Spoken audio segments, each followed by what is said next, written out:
To draw a pig, we begin by drawing oval shape, then we'll add two ears,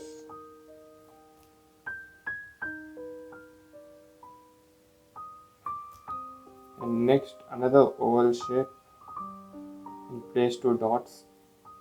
To make eyes, we'll draw two small tiny circles. Finally, to the body, we'll be using circle.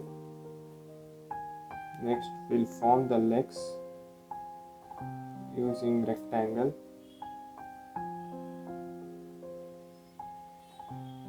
and the tail with spiral.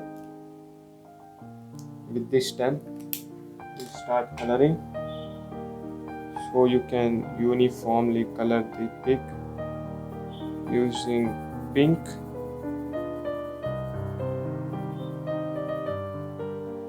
and we'll color the eye